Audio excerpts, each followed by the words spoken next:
উপস্থিত নেতৃবৃন্দ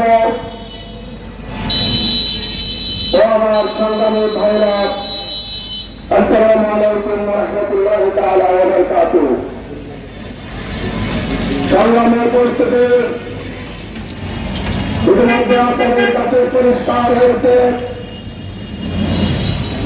5 আগস্ট জুলাই বিপ্লব পরবর্তী বাংলাদেশ জামাত ইসলামী দেশ গঠন, ইনসাফপূর্ণ শাসন কায়েম,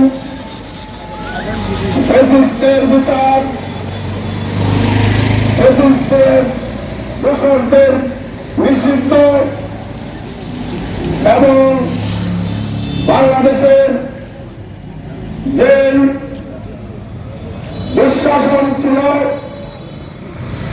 ত্রুটিপূর্ণ নির্বাচন ছিল, সেই দুঃশাসন এবং ত্রুটিপূর্ণ নির্বাচনের বিপরীতে বাংলাদেশের সকল ভোটারের ভোটের যে মূল্যায়ন, সেই মূল্যায়নকে গ্রহণ করার জন্য বাংলাদেশ জামাত ইসলামী যে নতুন ভাবে ক্রিয়ার পদ্ধতির নির্বাচন এর মাধ্যমে বাংলাদেশে একটি সুস্থ গণতান্ত্রিক এবং সকল রাজনৈতিক দলের প্রতিনিধিত্বের মাধ্যমে বাংলাদেশ যে ঐক্যবদ্ধভাবে পরিচালিত হবে সেই ব্যবস্থা প্রতিষ্ঠার জন্য বাংলাদেশ জামাত ইসলামী যে আন্দোলন শুরু করেছেন।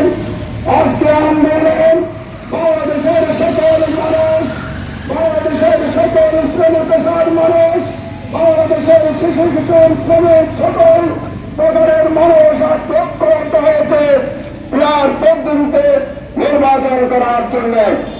আমরা আজকে মানববন্ধন কর্মসূচির মাধ্যমে সরকারের কাছে জানাতে চাই, জামাত ইসলামী যে দাবি উত্থাপন করেছেন এটা অত্যন্ত গ্রহণযোগ্য দাবিতে আজকে পরিণত হয়েছে।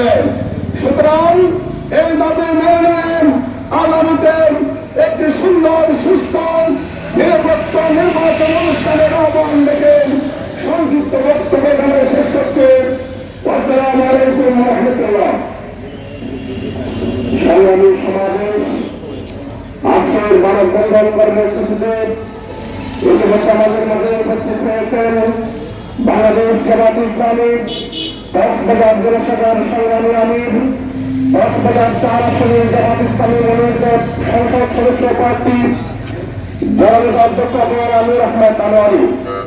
সম্মানিত উপস্থিতি, এই পর্যায়ে সংক্ষিপ্ত বক্তব্য রাখবেন কক্সবাজার জনগণের সিনিয়র আইনজীবী অ্যাডভোকেট ইব্রাহিম খলিল। সংক্ষিপ্ত বক্তব্য রাখবেন অ্যাডভোকেট ইব্রাহিম খলিল।